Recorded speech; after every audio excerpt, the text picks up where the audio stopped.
Welcome to Family Lifestyles. We're so glad again that you've taken a little time out of your week to join us. We're going to be talking about traditions today, the upcoming reunions, holiday seasons that are going to kick off, of course, beginning with Memorial Day, Decoration Day, as we call it here in the South. It does provide an opportunity for you to reconnect with family members and share some family traditions and practice the art of kin keeping. So why is kin keeping so important? Well, today we're going to look at how that helps to keep families strong and connected. And in these turbulent times, families need all the strength, security, and connections that they can get. And we're going to look at how possessions or your treasured items actually can be the thing that prompts you to share those stories that are so much a part of sharing who your family really is, the values you hold, and helps to keep that foundation together through generations. We'll also encourage you today to take a look at your most treasured items and reconsider how you're actually caring for them. Are you preserving them in the best possible way to connect with the next generation and to pass those on? So the art of kin keeping surrounding treasured belongings becomes the way to keep families strong. Of course, when we talk about kin keeping, I would ask you to sit in a moment there at home and reflect on what comes to mind when you think about the phrase kin keeping. For many of us in the South, we're always talking about kinfolk. We're talking about those blood family members, whether they're immediate or extended, and we talk about keeping your kinfolk close to you. Your family, in a sense, could also be extended family beyond your blood-linked family, and it could be your church family. It could be friends who are just like family. It could be the family that you have living in your apartment house or in your neighborhood, etc. It could be all types of people that you share a relationship with.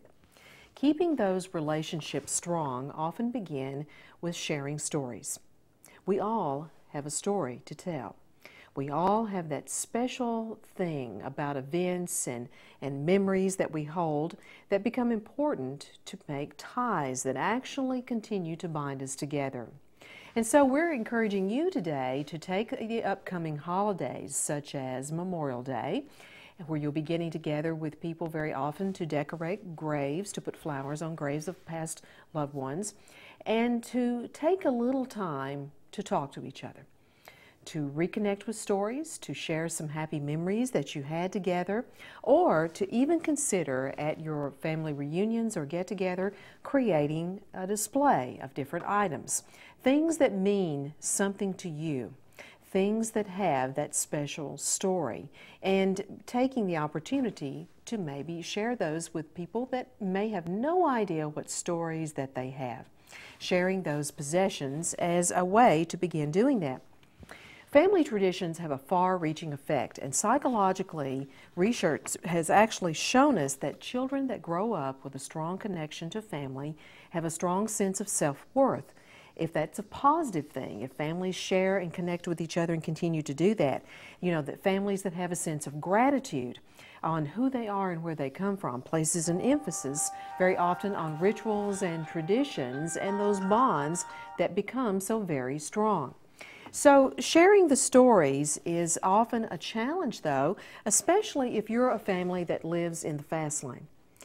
And that's most of us these days, whether you're retired, whether you're working and still having young children at home, or whether you are just simply a single family member and just working within your career. You are living life fast. It's just the way that we try to fit so much living into so little time that very often, even if we go to a family get-together, we're in a hurry to get there and then to leave. You know, because we're always meeting a time deadline, and we don't take the time to just share a story or two. We're just kind of living way too fast. And so for many of us, that's a time to kind of really look at how we're spending that time. Can we sit down and really talk to someone, really listen? And sharing a story may be a simple way to do that.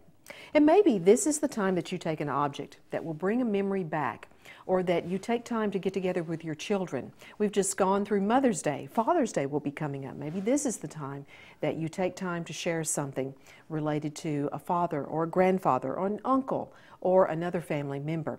Use those birthdays, etc., as a time to share a memory between two different generations about each other and the things that you remember the most. And so looking at possessions can be the way to do that. Keeping families strong is critical today because children especially need these emotional ties. They need to feel connected.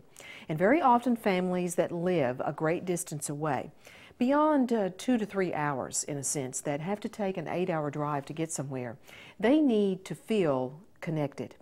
And they have a more difficult time doing that. So beginning to work and talking, even at long distance, is critically important too.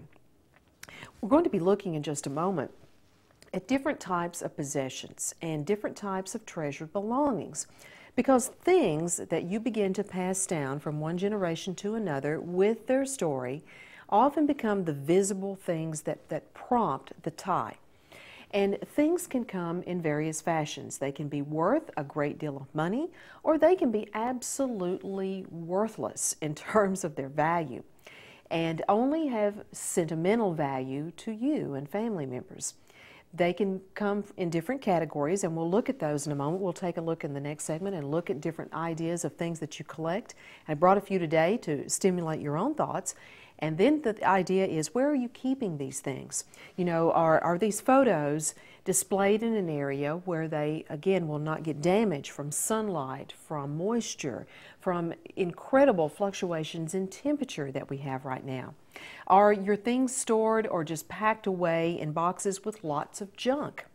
And if that's true, maybe it's time now to do a little spring cleaning, to begin to gather the belongings that are treasured and get rid of the junk so that you have more storage space to actually keep the things that really matter, evaluating the things that you have. And finally, really taking a look and maybe finding out the monetary value of something. You know, checking at Kentucky Museum, for instance, has a special day where you can actually take your belongings in and have them appraised and find out the true value of an antique. And what is an antique? You know, how old does something have to be antique to have that type of value attached to it, or just something that simply is more modern that you definitely are collecting now that will have value later on? These are the treasured things that we're going to be talking about, and when we come back in just a moment, we'll differentiate between antiques, keepsakes, collectibles, and how each of them can have a story. So stay with us, because we will be right back and talk more in just a moment.